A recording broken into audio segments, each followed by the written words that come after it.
menggelar FGD dalam rangka pemulihan ekonomi dampak penyesuaian harga BBM. Probolinggo CB News Indonesia.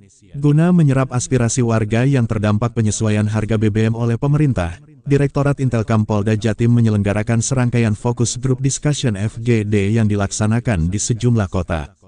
Kegiatan FGD kali ini dilaksanakan di Gedung Biru UPT Pelabuhan Perikanan Pantai Mayangan Probolinggo, menggelar sosialisasi dalam rangka pemulihan ekonomi terkait penyesuaian harga BBM Jumat tanggal 23 September tahun 2022.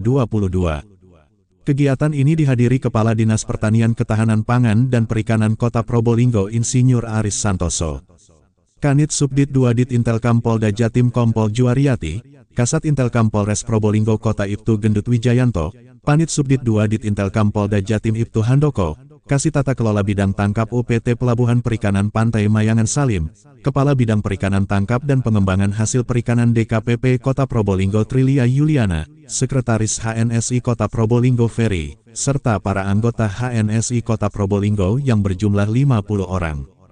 Fokus grup discussion FGD ini untuk memberikan ruang kepada semua pihak, guna menyuarakan mengenai dampak atas kenaikan BBM, sekaligus untuk merumuskan dan mencari solusi bagi masyarakat, sehingga kenaikan BBM yang tidak bisa dihindari ini akibat dari dampak kenaikan minyak dunia. Kanit Subdit 2 Dit Intelkam Polda Jatim Kompol Juariati menyebutkan bahwa, Polda Jatim juga melakukan pengamanan terhadap distribusi BBM, mulai dari kilang, depot, perjalanan hingga di SPBU, guna menjamin ketersediaan dan antisipasi gangguan keamanan pendistribusian BBM. Kasat Intelkam Polres Probolinggo Kota Ibtu Gendut Wijayanto menyampaikan, berdasarkan Undang-Undang Nomor 2 Tahun 2002, tugas Polri adalah sebagai Kamtibmas dan penegakan hukum, sehingga kegiatan ini sebagai upaya pencegahan jangan sampai terpengaruh provokasi. Kegiatan sosialisasi ini sebagai komunikasi untuk mewujudkan situasi yang kondusif. Hal ini sebagai upaya preventif Polres Probolinggo Kota dalam rangka mereduksi dampak penyesuaian harga BBM di wilayah Polres Probolinggo Kota. Polres Probolinggo Kota siap mengawal pemberian bantuan sosial pada masyarakat yang bekerja sama dengan pemerintah daerah dan unsur TNI. Para Babin Kamtibmas juga akan dilibatkan dalam mengawasi distribusi BBM di tingkat SPBU hingga pemanfaatannya di tingkat masyarakat. Sementara itu, Sekretaris HNSI Haji Hambali meminta agar kualitas solar SPBU dikurangi dan di SPDN Pelabuhan ditambahi, karena solar yang ada ini didomisi orang-orang gili, pinta Hambali. Mamat Abdullah dan Gogon Harum koresponden CB News melaporkan dari Kota Probolinggo, Jawa Timur.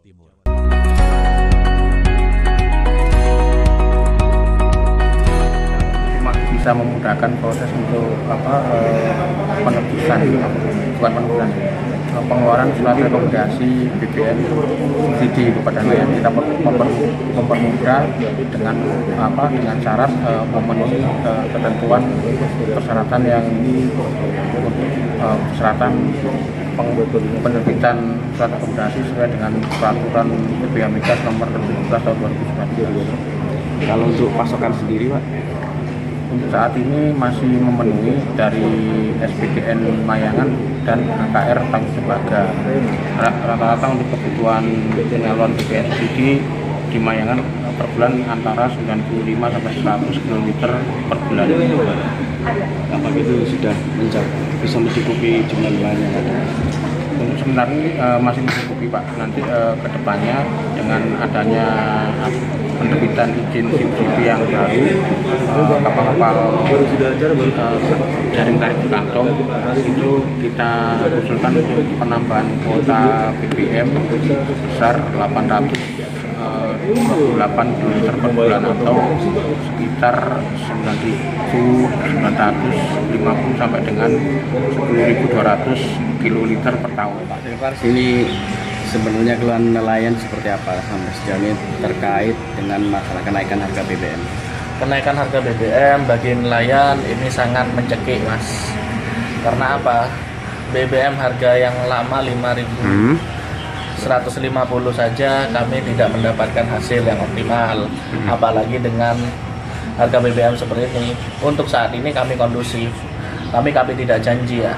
Takutnya jika kebijakan ini terus berlangsung, kami akan terus merugi dan itu dampak ekonomi. Yang satu, kenapa kami terus merugi? Karena kebijakan pemerintah tentang penerapan alat tangkap Yang dulu kita memakai alat tangkap cantrang, sekarang kita memakai alat tangkap jaring tarik berkantong yang diklaim ramah lingkungan. Pemakaian jaring tarik berkantong itu, kita 1 kali berlayar 1 jam tabur itu hanya mendapatkan 1 ekor ikan. Berarti untuk hasil sendiri, hasil tangkap bagi nelayan ini sangat merugi ya? Sangat merugi minimal. Oh gitu. Setelah dengan kebijakan alat tangkap itu, kita ditimpa dengan kebijakan pemerintah tentang kenaikan harga yang sangat signifikan.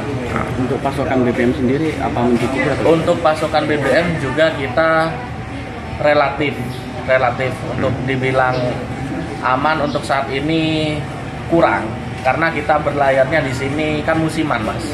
Musiman seperti itu. Tapi yang utamanya kami minta kebijakan alat tangkap direvisi dan harga BBM jenis solar diturunkan.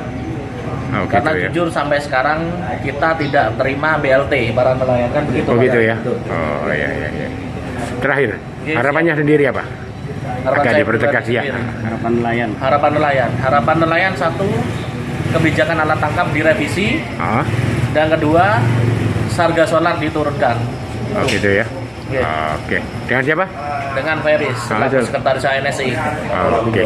Makasih Mas Ferry. Terima kasih. Agak keras sedikit. Yang kedua itu dari PT3M yang dimana dalam ini punya kewenangan mengeluarkan rekomendasi.